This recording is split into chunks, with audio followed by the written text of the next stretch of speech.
বাংলাদেশের লোকজন বড়ই আবেগপ্রবণ। যখন বাংলাদেশে কখনো এরকম কোন প্রজেক্ট আসে, কোন প্রতিষ্ঠান বিনিয়োগ করার জন্য মার্কেটে আসে, তখনই আমরা কোনো কিছু চিন্তা ভাবনা না করে আমরা ধাবিত হয়ে যাই। বারবার আমরা এভাবে প্রতারিত হয়েছি। আমরা ডেস্টিনির মাধ্যমেও পুরো বাংলাদেশের আমার মনে হয় 1 থেকে 1.5 কোটি লোক যে ডেস্টিনির মাধ্যমে প্রতারিত হয়েছেন, সেই ঘা এখনো আমাদের শুকায়নি। আমি সেই ডেস্টিনিতে কাজ করেছিলাম, সেই ডেস্টিনিতে গাছ কিনেছি, মাছ কিনেছি, ফাঁকা কিনেছি, চাউল কিনেছি, ডাল কিনেছি, কত স্বপ্ন আমাদেরকে দেখিয়েছিলেন। পুরো বাংলাদেশ মনে ডেস্টিনি ঘেরাও করে ফেলেছিল। যে ডেস্টিনির যে সমস্ত সদস্য ছিল, তারা ডেস্টিনিকে এমন ভাবে মোটিভেশন করত, সাধারণ মানুষ এটার মধ্যে উদ্বুদ্ধ হতো।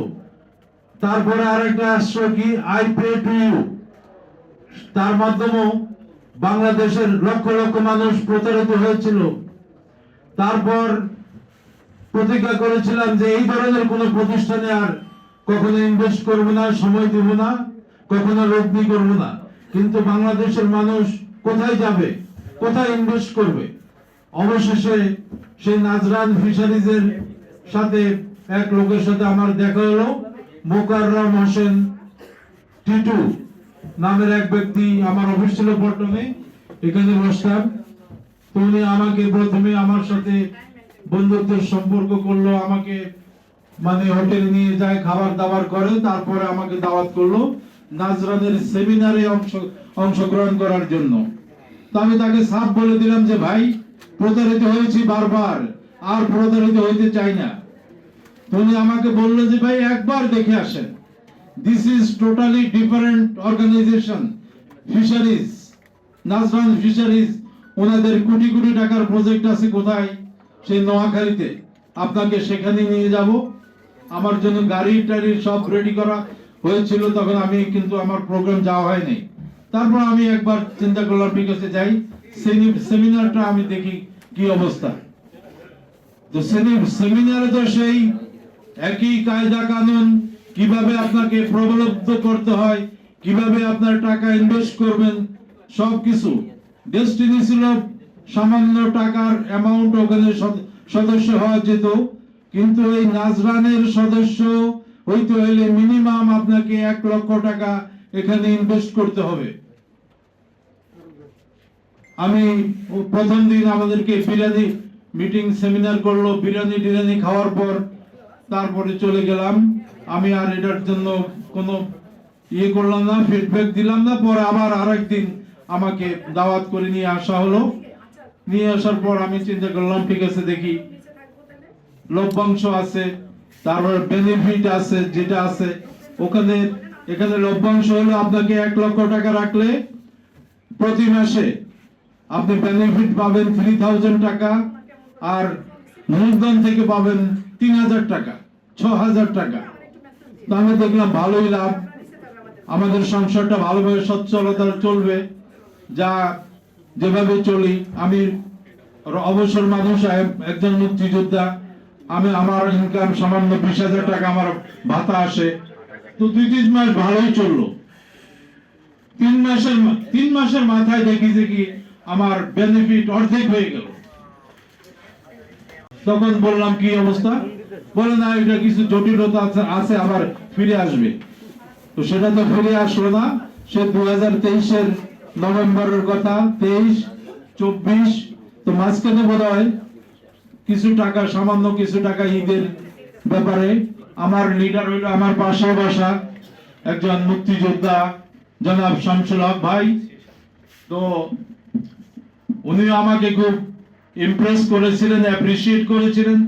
যখনই দেখা হয় তখনই বলে, আর কোনো ফান্ড আছে কিনা, আর কোনো ফান্ড আছে কিনা, আরো ফান্ড ইনভেস্ট করেন। আমি তো বললাম যে ভাই যা ছিল তাই তো দিলাম, আর কোত্থেকে ফান্ড কি রাতারাতি আসে? তো না, ফান্ড ক্রিয়েট করেন। তো ফান্ড ক্রিয়েট করে আমি 3-4 জন বন্ধুকে দাওয়াত দিলাম, তাদেরকে নিয়ে গেলাম। যাক, ভাগ্য ভালো, তারা কেউ আর এর মধ্যে ইনভেস্ট করে নাই। যদি ইনভেস্ট করতো তাহলে আমাকে এখন পলানো অবস্থায় থাকতে হইতো তাদের দাপটে। তো আমার কথা হলো, আমরা কেন বারবার এইভাবে আমরা প্রতারিত হব?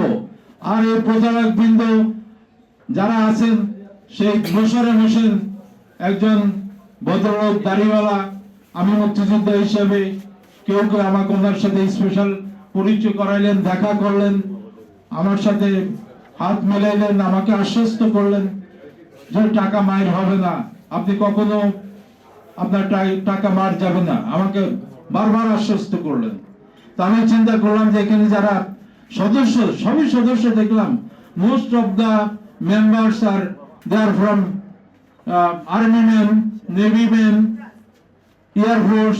তাদেরকে দেখে আরো আমার মনটা শক্ত হলো যে এবার কেউ প্রতারিত করতে পারবে না। তারপরে আমি আবার নতুন করে আবার কিছু ইনভেস্ট করলাম, কিন্তু 3 মাস পর দেখেছি কি হায় হায় কি অবস্থা। অন বাসা থেকে, বোর্ড থেকে কিছু টাকা এনে দিলাম, বউ বারবার বলে কি কোথায় গেল তোমার ফিশারিজ? যেখানে হাত দাও সেখানে ধ্বংস, ডেস্টিনিতে গেলে ধ্বংস, আইপিএল সেখানে ধ্বংস। তো কোথায় আমরা যাবো? কোথায়? কেন বারবার আমরা প্রতারিত হচ্ছি? এদেশে কি কোনো আইন নাই?